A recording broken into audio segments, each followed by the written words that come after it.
কি প্রশ্ন করবি? ইহুদিরা বলে এমন প্রশ্ন জানা আছে এগুলো কিছুই মোহাম্মদ জানে। ইহুদিরা এসে হাজির, মোহাম্মদ আমরা কালিমা পড়ে মুসলমান হবো, আল্লাহ রাসূল তো মহা খুশি, তাই আসো, তবে শর্ত আছে। কি শর্ত? 3টা প্রশ্নের উত্তর দিতে পারলে লাইন ধরে আমরা সব কালিমা পড়ে ফেলব।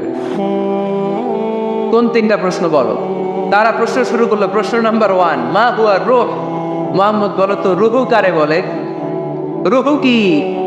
রুহু কাকে বলে? হুয়া রূহ। মুহাম্মদ বলো রুহু কারে বলে? এই যে রুহু, এটা দেহের মধ্যে ঢুকলে মানুষ নড়ে চড়ে, অ্যানিমেশন, জীবন্ত প্রাণবন্ত, আছে না নাই?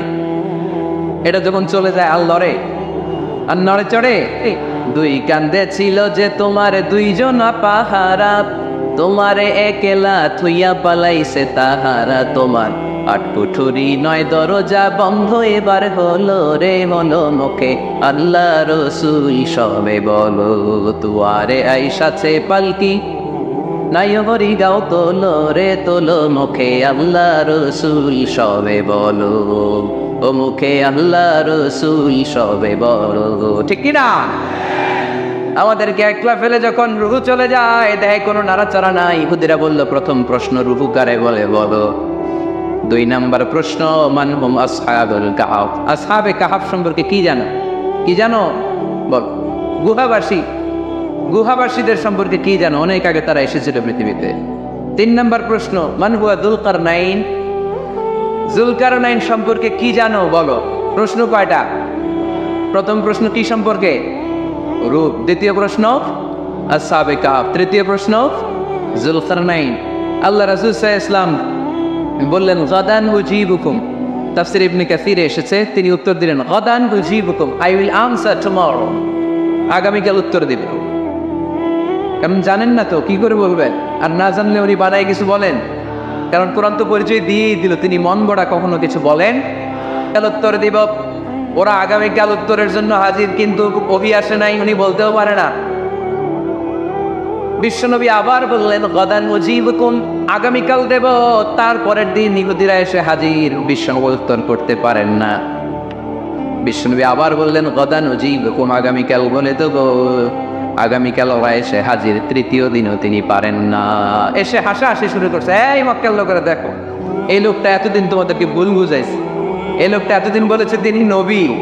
তিনি যদি নবী হতো তিনি তো প্রশ্নের উত্তর করতে পারতো, পারে না কেন? পারে না কেন?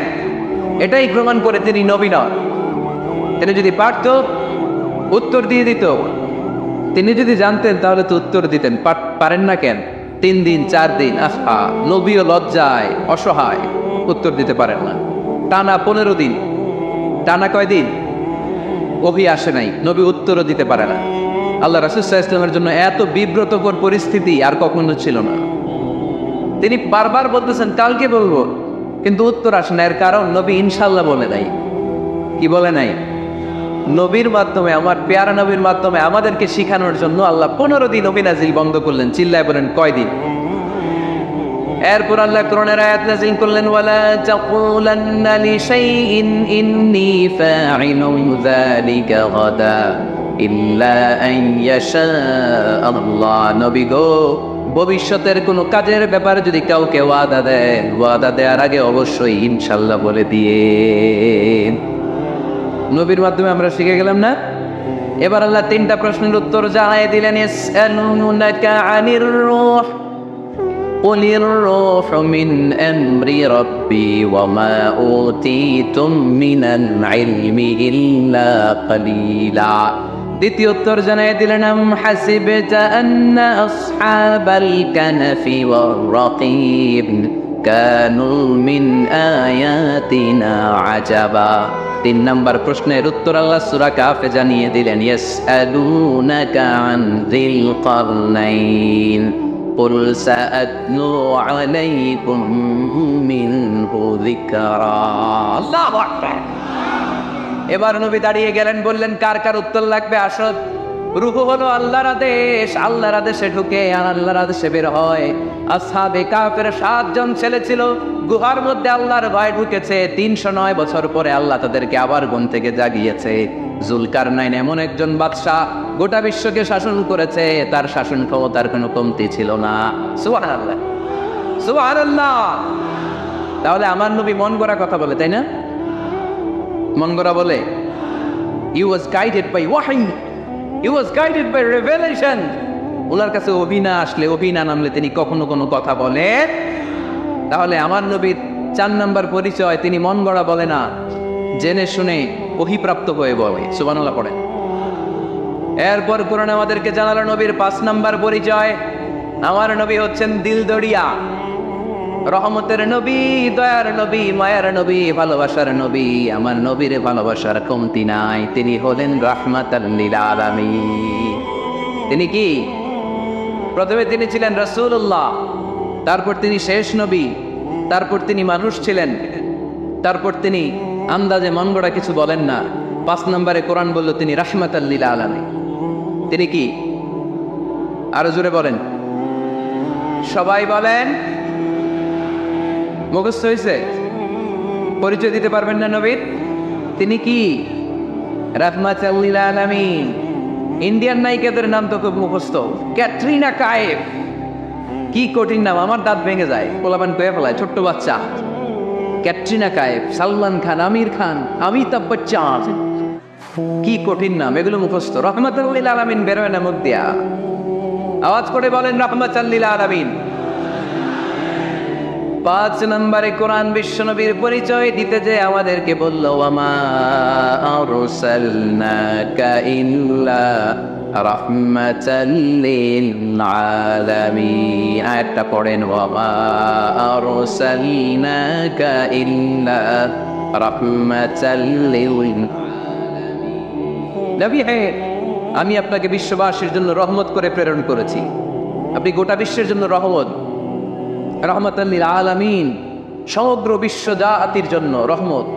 নাকি আল্লাহ বলছেন রাহমাতাল লিল মুসলিমিন, শুধু এই মুসলমানদের জন্য আপনি রহমত বলছেন? নাকি বলছেন রাহমাতাল লিল মুমিনিন, শুধু মুমিনদের জন্য রহমত? আল্লাহ কি বলছেন রাহমাতাল লিল মুসাল্লিন, শুধু এই মুসল্লিদের জন্য রহমত? আল্লাহ বলছেন কি? রাহমাতাল লিল নবী হে, oh my prophet, I have sent you as a mercy for the entire universe. গোটা বিশ্বের জন্য আপনি রহমত, গোটা বিশ্বের জন্য, সবার জন্য আপনি দিলদরিয়া। এজন্য কোরআন বলল, লাকাদ জাআকুম রাসূলুম মিন আনফুসিকুম আজিজুন আলাইহি মা আনিতুম হারিসুন আলাইকুম বিল মুমিনিনা রাউফুর রহিম। যিনি আমার নবী, যিনি তোমাদের কাছে রাসূল হয়ে এসেছেন, আজিজুন আলাইহি মা আনিতুম, যেই জিনিসটা তোমাদেরকে কষ্ট দেয়, এই জিনিস মেনে নেয়া নবীর পক্ষে সম্ভব না। যে জিনিসটা আমাদের দুঃখ দেয়, ওইটা আমার নবী মেনে নিতে পারেন। হারিসুন আলাইকুম, তিনি তোমাদের কল্যাণকামী। বিল মুমিনিনা রাউফুর রহিম, মুমিনদের জন্য তিনি দিলদরিয়া। তার দিলের মধ্যে শুধু মায়া, তার জানের মধ্যে শুধু মায়া, প্রেম আর ভালোবাসা। চিল্লায় বলেন ঠিক কি না? সব নবীকে আল্লাহ একটা দোয়া করার সুযোগ দিয়েছেন। এই দোয়াটারে বলে দাওয়া মুস্তাজাবা। এই দোয়া করার সাথে সাথে দোয়াটা কবুল করে নেয় কে? মজার ব্যাপার হলো, দুনিয়ার বুকে সব নবীরাই ওই দোয়াটা করেই ইন্তেকাল করেছে। কোন নবী ওই দোয়াটা রাইখা দেন নাই। সব নবীকে আল্লাহ বললেন, নবী আপনাদের সবাইকে আমি একটা স্পেশাল চান্স দিব, স্পেশাল অফার, একটা দোয়া। কি লাগবে বলেন, যেটা যাবেন ওইটাই দিব। সব নবীরা পটপট করে টপ টপ করে দোয়াগুলো করে ফেলেছে, কেউ রেখে দেয় নাই। রেখে দিছে শুধু আমার নবী, আপনার নবী, আমাদের নবী, পেয়ারা নবী, বিশ্ব নবী মুহাম্মদুর রাসূলুল্লাহ সাল্লাল্লাহু আলাইহি ওয়াসাল্লাম। তিনি ইরশাদ করেন, লিকুল্লি নবিয়্যিন দাওয়া মুস্তাজাবা দাউ বিহা। সব নবীর বিশেষ দোয়া দুনিয়াতেই করা শেষ। ওয়া ইন্নী আফতাবিউ দাওয়াতি শাফাআতান লিউম্মতি ইয়াউমাল কিয়াম। শুধু আমি আমার স্পেশাল দোয়াটা আমার গুনাহগার উম্মতকে সুপারিশ করার জন্য কিয়ামতের মাঠে রেখে দিয়েছি। আমার জন্য, আপনার জন্য, আমাদের জন্য তিনি রেখে দিয়েছেন। ওটা কাজে লাগান নাই, লাগাবেন। আলহামদুলিল্লাহ কইতে মন চায় না? রাহমাতাল লিল আলামিন, বুক ভরা ভালোবাসা, দয়া আর দয়া, কোমল হৃদয়ের অধিকারী, কর্কশ না, কাউরে গালি দেন না, কটু কথা বলেন না, মেজাজ দেখান না, ছিড়কি দিয়ে কথা বলেন না। এজন্য আল্লাহ বললেন, ফাবিমা রাহমাতিন মিনাল্লাহি লিনতা লাহুম ওয়ালাউ কুনতা ফাযযান গালিযাল কলবি লানফাদ্দু মিন হাওলিক। নবী হে, আল্লাহর রহমতে আপনি কোমল হৃদয়ের অধিকারী হয়েছেন। আপনি যদি কর্কশ ভাষী হতেন, মেজাজওয়ালা লোক হতেন, এখন যেমনি কোনো জায়গায় গেলে আপনার পিছনে পিছনে লোকজন ঘুরে বেড়ায়, সবাই চলে আসে, আপনি মেজাজ দেখালে আপনার কাছেও কেউ কোনোদিন ঘেষত না। রাসূল সাল্লাল্লাহু আলাইহি ওয়াসাল্লাম যেদিকে যেতেন চারদিক দিয়ে লোক ভিড় করত। আমার নবী যেখানে, ওনারা দেখার জন্য লোক ভিড় করত। আমার নবীর নুরানি চেহারাটাকে একটা নজর দেখার জন্য মানুষ পাগল হয়ে ছুটে আসছে। ফাবিমা রাহমাতিন মিনাল্লাহি লিনতা লাহুম, কোমল হৃদয়ের অধিকারী। উনার ভাষা যখন বেরোয় যেন মুখ দিয়ে মুক্তা ছড়ে, উনি যখন তাকায় চোখ দিয়ে যেন নূর বের হয়। উনার চেহারার নূরের ঝলকানি কাফেরদের হৃদয়টারে মুহূর্তের মধ্যে ঠান্ডা করে দেয়।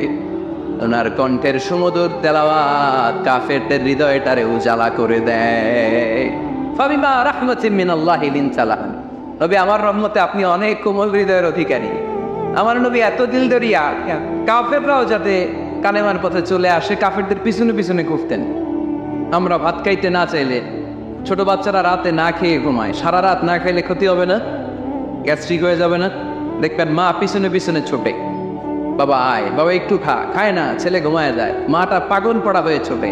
আমার নবীও মক্কায় একটা কাফেরের জন্য জাহান্নামের আগুনে না পড়ে ওদের জন্য পাগল হয়ে পিছনে পিছনে ছুটতেন, পিছনে পিছনে যেতেন। আল্লাহ বললেন, নবী ফাদা আল্লাকা বাখিউন নাফসাকা আলা আসারিহিম ইল্লাম ইউমিনু বিহাদাল হাদিসি আসাফা। নবী হে, আপনি ওদের ভালোর জন্য ওদের পিছনে ছুটতে ছুটতে, বটে যান, ওদের পিছনে ছুটতে ছুটতে আপনি তো আপনার জানটারে শেষ করে দিবেন। আপনি তো নিজেরে শেষ করে দিচ্ছেন ওদের পিছনে ছুটতে ছুটতে। নবী গো, আপনি ওদের পিছনে ছুটতে ছুটতে নিজের জানটারে শেষ করে দিয়েন। রহমতের নবী, সবার জন্য হৃদয়ে ভালোবাসা আছে না নাই? আমরা মসজিদ নিয়ে ভাগাভাগি করি না? হানাফি মসজিদ, আহলে হাদিসের বাইরে আইলে কিন খাইবেন? আহলে হাদিস জামে মসজিদ, হানাফিরা ঢুকলে গুতায় বাইর করে দেন, আছে না নাই? কে বলছে আপনারা হানাফি মসজিদ বানাইতে? কে বলছে আপনারা আহলে হাদিস মসজিদ বানাতে? গোটা দুনিয়া যত মসজিদ আছে, মসজিদগুলো কার? মসজিদে কাউরে বাধা দেওয়া যাবে না, খবরদার। সবাই এক, সবার জন্য বিশ্বনবীর হৃদয় দিল দরিয়া। আমরা হানাফি মসজিদে আহলে হাদিসদেরকে ঢুকতে দেই না, আহলে হাদিস মসজিদে হানাফিদেরকে ঢুকতে দেয় না, আমিন আসতে বললে ঢুকতে দেয় না, জোরে বললে ঢুকতে দেয় না। বিশ্বনবী মসজিদে নববীতে খ্রিস্টানদেরকে নিয়ে বসে বসে কথা বলেছেন। ইহুদির লাশ দেখে আমার নবী দাঁড়িয়ে গিয়েছেন। আমরা মুসলমান একসাথে বসতে পারি না। রাহমাতাল লিল আলামিন। আমার নবীর 5 নম্বর পরিচয় কি? বই ঘরের ভাইয়া আওয়াজ করে বলেন, 5 নম্বর পরিচয় কি? গোটা বিশ্বের জন্য রহমত। কষ্ট হচ্ছে? শেষ করে দেই। অনেক শুনলেন তো, এক ক্লাস কি এত লম্বা হয় নাকি? হ্যাঁ, ঘন্টা পরে যাবে এখন। আরো শুনবেন? পরিচয় কয়টা গেল? আর কয়টা শুনবেন? আরো 5টা। আমার নবীর 6 নম্বর পরিচয়, আমার নবীর চরিত্র ফুলের চাইতেও, আমরা বলি আমার নেতার চরিত্র ফুলের চাইতেও পবিত্র, কাগজের ফুল, আছে না নাই? এই কথাগুলো আসলে আমাদের ক্ষেত্রে যায় না, যায় আমার নবীর ক্ষেত্রে। আমার নবীর চরিত্র ফুলের চাইতেও পবিত্র চরিত্রের অধিকারী। এটাকে বলা হয় খুলুকে আদিম। এটাকে কি বলে? সবাই বলেন, আরো জোরে বলেন। নবীর ফলোয়ার, নবীর সুন্দর সুন্দর নামগুলো নিতে চায় না, আওয়াজ করে বলেন খুলুকে আদিম। আরবিতে খুলুক মানে চরিত্র, খুলুক মানে এটার বহু বচন আখলাক। আখলাক তো বুঝেন, বলি না লোকটার আখলাক খুব ভালো, স্বভাব চরিত্র ভালো।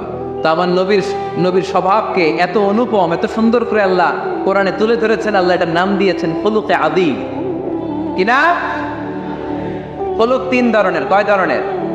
খুলুকে হাসান, খুলুকে কারিম, খুলুকে আজিম। আই রিপিট, খুলুকে হাসান, খুলুকে কারিম, খুলুকে আদিম। আবার বলি, খুলুকে হাসান, খুলুকে কারিম, খুলুকে আদিম। খুলুকে হাসান মানে সমান সমান, উনিও দমক দিছে আমিও দমক দিছি, এটা খুলুকে হাসান। আমি তো খারাপ কিছু করি নাই, আমি অতিরিক্ত জুলুম করছি নাকি ওনার উপরে? উনিও দমক আমিও দমক, সমান সমান, এটা খুলুকে হাসান। নবীর এটা ছিল না। আরেকটা হচ্ছে খুলুকে কারিম। উনি ধমক দিছে, আমি ধমক দেই নাই, আমি সহ্য করে নিয়েছি। এটা খুলুকে কারীম, এটা খুলুকে কারীম। নবীর এটাও ছিল না, নবীর ছিল এটা খুলুকে আজিম। উনি ধমক দিছে, আমিও ধমক দিছি, না এটা করেন নাই। উনি ধমক দিছে, আমি সহ্য করে নিলাম, কিছু বলি নাই, এটাও করেন নাই। উনি ধমক দিছে, আমি ওনার জন্য দোয়া করলাম আর ওনারে বুকে টেনে নিলাম। আমি ওনারে ভালোবাসতে শুরু করলাম, ওনারে কাছে টেনে নিলাম, ওনারে বুকে জড়িয়ে ধরলাম। সুবহানাল্লাহ পড়তে পারলেন না? এটারে কি বলে? আমার নবীরটা মনে হয় খুলুকে হাসান ছিল, খুলুকে কারীম ছিল। যখন হে বিড়ালের বাবা বলে ডাক দিলেন, তারপর থেকে উনি কি হয়ে গেলেন? আবু হুরায়রা। উনি এই হাদিসটি বর্ণনা করেছেন, উনি নিজে শুনেছেন রাসূল সাল্লাল্লাহু আলাইহি ওয়াসাল্লামের কাছ থেকে এই হাদিসটি। উনি সর্বাধিক হাদিস বর্ণনাকারী সাহাবী, উনার চেয়ে বেশি হাদিস কোনো সাহাবী বর্ণনা করেননি। 5374টি হাদিস বর্ণনা করেছেন। মসজিদে নববীর পাশে একটা বারান্দা আছে, এটাকে বলে সুফা। এই বারান্দায় যে সাহাবারা থেকে থেকে পড়াশোনা করতো, ওনাদেরকে বলা হতো আহলে সুফা। আবু হুরায়রা রাদিয়াল্লাহু তাআলা আনহু এই আহলে সুফার সদস্য ছিলেন। উনি বলতেন যে আমাদের অনেক সাহাবারা ব্যবসা করতো, কেউ এটা করতো সেটা করতো, আমি কিছুই করতাম না। আমার শুধু খাওয়ার ব্যবস্থাটা হইলেই আমি রাসূল সাল্লাল্লাহু আলাইহি ওয়াসাল্লামের সাথে থাকতাম, সারাদিন থাকতাম, আর উনি যাই বলতো আমি এটা মানুষের কাছে বর্ণনা করে পৌঁছে দিতাম। সুবহানাল্লাহ। এজন্যই উনি এত হাদিস বর্ণনা করেছেন। শুরুতে উনি এত হাদিস বর্ণনা করতে পারতেন না। উনি একবার বললেন, ইয়া রাসূলুল্লাহ সাল্লাল্লাহু আলাইহি সাল্লাম, আসমা'ু মিনকা হাদিসান কাসীরান, আমি তো আপনার কাছ থেকে অনেক হাদিস শুনি, ফালা আহফাজ, কিন্তু এগুলো আমার মনে থাকে না, কি করব? আল্লাহ রাসূল সাল্লাল্লাহু আলাইহি ওয়াসাল্লাম বললেন, উবসুত রিদাক, তুমি তোমার চাদরটা বিছিয়ে দাও। আবু হুরায়রা রাদিয়াল্লাহু তাআলা চাদর বিছিয়ে দিলেন। রাসূল সাল্লাল্লাহু আলাইহি ওয়াসাল্লাম ওই চাদরের মধ্যে এরকম হাত বুলিয়ে দিলেন, বললেন এবার এটা গায়ে দাও।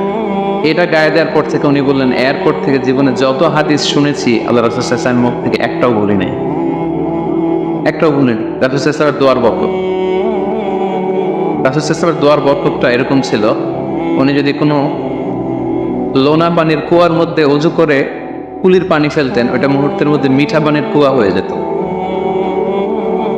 গাছের মধ্যে ফল ধরে না, রাসূল সাল্লাল্লাহু আলাইহি ওয়াসাল্লাম টাচ করলে এর পরের বছর ফল হতে হতে একেবারে সয়লাব। আনাস রাদিয়াল্লাহু তাআলা আনহুর জন্য একবার দোয়া করে দিয়েছিলেন, আল্লাহ তাকে সন্তান বেশি দাও, তাকে সম্পদ বেশি দাও। তো সন্তানের দোয়া এত কাজে লাগছে, ওনার সব মিলে 82 জন সন্তান ছিল, 80 জন ছেলে 2 জন মেয়ে। আর উনি বলতেন যে আমার এমন খেজুরের বাগান ছিল, মদিনার সবার খেজুরের বাগান বছরে খেজুর দিত একবার, আমার খেজুরের বাগানে বছরে খেজুর হতো 2 বার। রাসূল সাল্লাল্লাহু আলাইহি ওয়াসাল্লাম দোয়ার বরকত। মদিনার অনেক নবজাতক সন্তানদের মাথায় চুল গজায় না, রাসূল সাল্লাল্লাহু আলাইহি ওয়াসাল্লাম কোনো নবজাতক সন্তানের মাথায় হাত বুলিয়ে দিলে মাথার চুল তাড়াতাড়ি বড় হয়ে যেত, বারাকা। রাসূল সাল্লাল্লাহু আলাইহি ওয়াসাল্লাম হাত বুলিয়ে দিলেন, ওই হাত বুলানো চাদর আবু হুরায়রা রাদিয়াল্লাহু তাআলা আনহু গায়ে পড়লেন, আর ভুলে না কিছু, আর কিছু ভুলে না। অনেক ওরিয়েন্টালিস্টরা আবু হুরায়রা রাদিয়াল্লাহু তাআলা আনহুর এই হাদিস বর্ণনার ব্যাপারে সাসপিশন ছড়ায়, সন্দেহ ছড়ায় যে উনি এত হাদিস শুনলো কবে? একজন মানুষকে এত হাদিস কারো কাছ থেকে শুনে মনে রাখতে পারে নাই। আপনারা আমার যত কথা শুনেন কয়টা মনে রাখতে পারবেন? তারা সন্দেহ ছড়ায় যে আবু হুরায়রা এগুলো নিজ থেকে মনে হয় বলেছে। আসলে না, কখনো না, নেভার। উনি রাসূল সাল্লাল্লাহু আলাইহি ওয়াসাল্লামের কাছ থেকে যেমনটি শুনেছে ঠিক তেমনটি বলেছে। এবং এটা হচ্ছে রাসূল সাল্লাল্লাহু আলাইহি ওয়াসাল্লামের দোয়ার বর, ওই যে চাদরে হাত তুলিয়ে দিয়েছে। তাহলে হাদিসের যে বর্ণনাকারী আবু হুরায়রা রাদিয়াল্লাহু তাআলা, ওনার ব্যাপারে একটা ছোটখাটো ধারণা পেয়ে গেলেন না আপনারা? এবার আমরা হাদিসে চলে যাই। আল্লাহ রাসূল সাল্লাল্লাহু আলাইহি ওয়াসাল্লাম বলেছেন, সাবআতুন ইউযিল্লুহুমুল্লাহু ফি যিল্লি ইয়াওমা লা যিল্লা ইল্লা যিল্লুহ, 7 শ্রেণীর ব্যক্তিকে আল্লাহ তাআলা আরশের নিচে ছায়া দিবেন, যেদিন আরশের ছায়া ছাড়া আর কোনো ছায়া থাকে।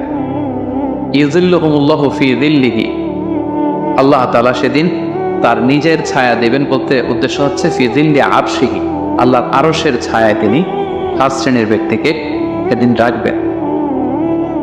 আল্লাহর আরশের ব্যাপারে আপনারা শুনেছেন না যে আর রহমানু আলাল আরশি ইস্তাওয়া, আল্লাহ তাআলা আরশের উপর পজিশন নিয়েছে। আল্লাহ তাআলার পজিশন কোথায়? আরশের উপর। আরশ হচ্ছে মহাবিশ্বের সবকিছুর উপরে এটার অবস্থা। আমরা খালি চোখে উপরে কি দেখি? আকাশ। আসলে আমরা আকাশ দেখি না, এটা দেখি মহাশূন্য, স্পেস। প্রথম আকাশ যে কত বড় তার কোনো হিসাব নেই। এই যে পৃথিবী থেকে সূর্য 13 লক্ষ গুণ বড়, পুরো পৃথিবীটাই তো আমাদের দেখার সুযোগ হয়নি। এই পৃথিবীর চেয়ে নাকি এবার সূর্য কয় গুণ বড়? Can you imagine that? 13 লক্ষ গুণ বড়।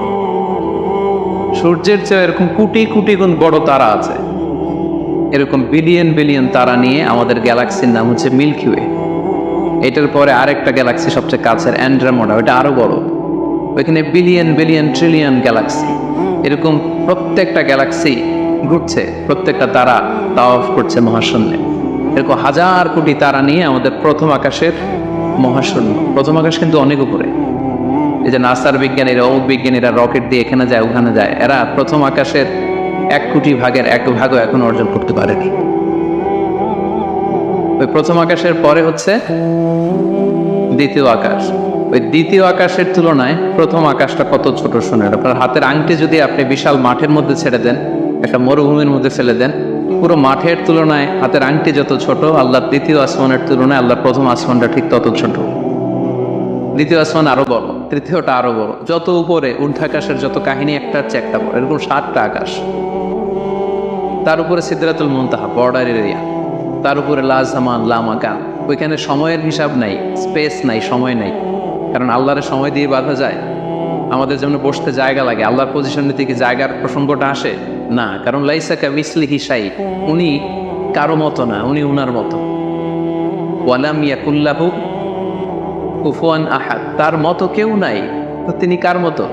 তিনি তার মতো। তার মতো কেউ নাই, তো তিনি কার মতো? তিনি তার মতো। তার উপরে হচ্ছে আল্লাহর কুরসি, তার উপরে আল্লাহর আরশ, সেখানে আল্লাহর পর্দা। এই পর্দার পেছনে আল্লাহ তাআলার সত্তা। আমাদের বাড়ির পর্দাগুলো কি দিয়ে তৈরি বলেন তো? কাপড় দিয়ে। আল্লাহর পর্দাগুলো আলো দিয়ে তৈরি, নূরের পর্দা। পর্দাটাই আলো। এজন্য সাহাবারা জিজ্ঞেস করেছিলেন, ইয়া রাসূলুল্লাহ হাল রাআইতা রাব্বাক, আপনি কি মেরাজের রাতে আপনার রবকে দেখেছিলেন? রাসূল সাল্লাল্লাহু আলাইহি ওয়াসাল্লাম বলেছিলেন, নূরুন আন্না আরাহু, উনি তো নূর, আলোর পর্দা, চোখ ঝলসে যাওয়ার মতো অবস্থা, আমি কিভাবে দেখবো? তার মানে সরাসরি দেখেননি।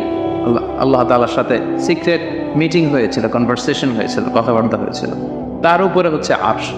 ওই আরশের ছায়ার নিচে কিয়ামতের ময়দানে আল্লাহ তাআলা 7 শ্রেণীর ব্যক্তিকে স্থান দিবেন। কয় শ্রেণী? 7 শ্রেণীর ব্যক্তিকে স্থান দিবেন।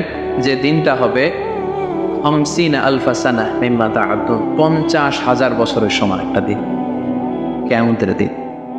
50,000 বছর। মানুষগুলো সব হয়রান হয়ে যাবে। ইউহশারুন নাসু ইয়াউমাল কিয়ামাতি হুফাতান উরাতান মুশাতান গুরলা। রাসূল সাল্লাল্লাহু আলাইহি ওয়াসাল্লাম বললেন, প্রতিটি মানুষ হুফাত, কারো পায়ে জুতা নেই। আমাদের প্রত্যেকের জুতা আছে না আজকে? সেদিন জুতা থাকবে না। উরাতান, নেকেট, উলঙ্গ। গাড়ি নাই, কিছু নাই, ঘোড়া নাই। গুরলা, জন্মদিনের পোশাকে সবাই পাগলের মতো।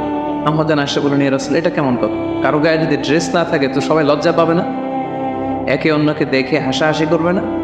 আল্লাহ রাসূল সাল্লাল্লাহু আলাইহি ওয়াসাল্লাম বললেন, লিকুল্লি ইমরিইন মিনহুম ইয়াওমা ইদিন শাআনু ইউগনি। আয়েশা, এই দিনটা এত ভয়ঙ্কর হবে যে অন্যের কি অবস্থা এটা চিন্তা করতেই সে ভুলে যাবে। নিজের অবস্থা নিয়ে এত পেরেশানিতে সে থাকবে, ঘর্মাক্ত, ক্লান্ত, শ্রান্ত, পেরেশান। সূর্যটা একেবারে মাথার কাছে চলে আসে। সূর্যের তাপে মাথার মগজগুলো গলে নাকের ছিদ্র, কানের ছিদ্র দিয়ে বেয়ে বেয়ে পড়বে। জিহ্বাটা কুকুরের মতো বেরিয়ে আসবে সামনের দিকে। মানুষ হাঁপাতে থাকবে, দৌড়াতে থাকবে, ক্লান্ত শ্রান্ত, কেউ কাউকে চেনে না। ইয়াউমা ইয়াফিরুল মারউ মিন আখিহি ওয়া উম্মিহি ওয়া আবিহি ওয়া সাহিবাতিহি ওয়া বানিহি। ভাই ভাইকে চিনবে না, পরিচয় দিবে না। মা ছেলেকে দেখে পরিচয় দিবে না, বন্ধু বন্ধুকে দেখে পরিচয় দিবে। সবাই ইয়া নাফসি ইয়া নাফসি। ওই ভয়ঙ্কর দিনে আল্লাহ তাআলা 7 শ্রেণীর লোককে তার আরশের নিচে ছায়া দিবেন। আমরা কি চাই না যে আমরা ওই 7 শ্রেণীর অন্তর্ভুক্ত হই? আমরা আল্লাহ তাআলার কাছে কামনা করি আমরাও যেন সেই 7 শ্রেণীর অন্তর্ভুক্ত হয়ে সে ভয়ঙ্কর দিনে আল্লাহ তাআলার আরশের নিচে ছায়া পেতে পারি। আরো জোরে আমরা সবাই পড়ি আমিন। ওই 7 শ্রেণীর ব্যক্তিদের মধ্যে প্রথম শ্রেণী হচ্ছে ইমামুন আদিল, ন্যায়পরায়ণ শাসক, the just ruler, the just king.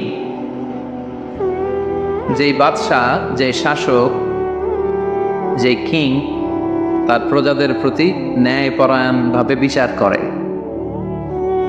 Equally treat করে সবাইকে, কারো উপর জুলুম করেন। কারণ আল্লাহ তাআলা জুলুম পছন্দ করেন না। আল্লাহ কি কারো উপর জুলুম করেন? কিয়ামতের দিনের বিচারে তিনি কারো উপর জুলুম করবেন?